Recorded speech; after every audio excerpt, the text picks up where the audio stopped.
बैसागु दिनैहाय दुलाराय बर' फरायसा आफादा बैसागुखौ बरायनायनि मुङाव बैसागु फोरबोआ जागायनायनि सिगांनो दिल्ली हाटआव बे हाबाफारिखौ लादों। जोबोद बाख्नायथाव। दानि दुलाराय बर' फरायसा आफादनि दैदेनगिरिफोर गुबैयै दिपेन बर'नि दैदेननायाव जे मोनसे हाबाफारि लादों, बेनि थाखाय आं बाख्नायगोन। बेनि सिगां गोदोबो लाबाय फिसा फिसौ हाबाफारिजों, नाथाय बेबायदि एसेबां गिदिर हाबाफारि लानाय जायाखैमोन। बैसागुआ जोंनि माहारियारि जिउआव नागार हायै मोनसे बाहागो आरो भारतनि बे राजधानी दिल्लीयाव जों गोदो गावनि हारिमुखौ दिन्थिनो होननानै नाजाबायबाबो जों जायगा मोनामोन, खना खनला खालामनानै थांनांगौ जायोमोन। आरो बे ओनसोलनि बे दिल्लीनि मानसिया खुनु दिन जोंनि हारिमु दिन्थिफुंनायखौ नायनोबो लुबैयामोन। नाथाय दिनै मोनसे फोरमान जादों जे 2022 सनाव हाबबाय जोङो, जे भारत हादरनि फिसा फिसा जाथि गस्थिनि हारिमु आरो दोरोंखौ गोबाथुमनानै लायाबा भारतनि हारिमुवा आबुं जाया।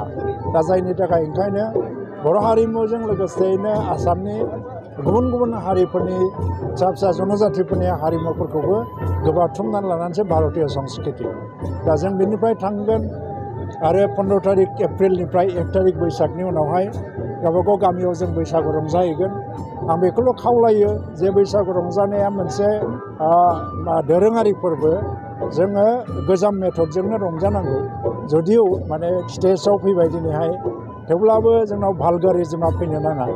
आरो लोगोसेयैनो जे बैसागुनि नामाव सान्दा खांनायनि जे मोनसे कालचार डेभेलप जादों, सान्दा एबा डनेसना जानांगौ, एबा नाथाय सान्दा खांनायनि जि कालचार, बे कालचारफ्रा जोबलांनांगौ लासैनो।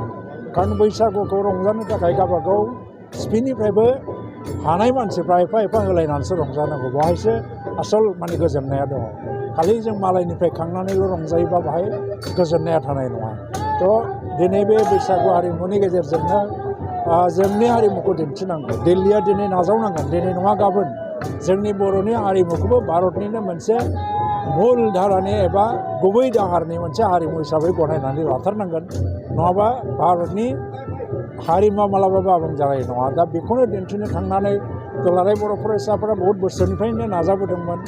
गिबि बैसागुखौ साफ्र हाउसआव खुंदोंमोन 1998 बा 99 मायथाइयाव जानो हागौ। साफ्र हाउसआव खुंजोबनाय जादोंमोन दिल्ली बर' एस'सियेसनखौ लोगो नांनानै। नाथाय बे समाव जोङो दिल्लीनि गुबुन मानसिखौ लेंबाबो नायहोनो हायामोन। बेनि उनाव 2000 मायथाइयाव बर' मेला खुंनाय जादों हिमाचल भवनाव। बावबो जोंनि हारिमुखौ दिन्थिनो नाजादोंमोन, नाथाय बावहाय एसे बाहागो लादों। दिल्लीनि मेडियायावबो ओंखारदों। एफा एफा बिदिनो डेभेलप जायै जायै दिनै 20 बोसोरनि उनाव बैसागु खुंनाया मोनसे गोसोखांजाथाव। थ' बे दिनैनि दिना अरायबो गोसोखांजाथाव जादों। दा दिल्ली बर' एस'सियेसनाबो दुलाराय बर' फरायसा आफादजोंनो लोगो नांनानै खुंदों। थ' दिनै नङा गाबोनबाबो बिसोर फैगोन। दा फैदों, गोबाङानो फैदों, गासिबो फैजोबाखै जानो हागौ। नाथाय जों बेखौ नायनो नाङा बेसेबां फैदों बेसेबां फैया। दिल्ली हाट बादि जायगायाव दिनै पान्जाब, हारियाना, मध्य प्रदेश, उरिष्या बा बेंगलफोरनिफ्राय गोबांफ्रानो दखान होनानै बाहाय जि जोम फानो। थ' बे जाहैबाय स्टलफोर। दा नुनो मोनदों आं बैसागु खुंनायजों लोगोसेयैनो बर'नि दानाय लुनायखौबो फाननो थाखाय बाहाय फ्राय 7 साननि थाखाय मोनसे स्टल लादों।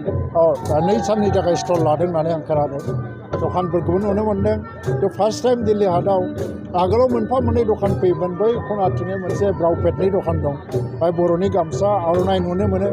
नाथाय खेबसेयैनो लांदां माने जायगायाव बिदि स्टल लानानै बर'नि दख'ना आर'नाइ फाननाय बे जाथाया दिनै गिबि जाजेनबाय। आरो बेनिफ्राय नायबाय था दिल्ली हाटआव साननैनि बे हाबाफारिजों बर'नि हारिमु आरो गाननाय जोमनाया रायज्लायजानाय मोनसे आयदा जानानै थासिगोन।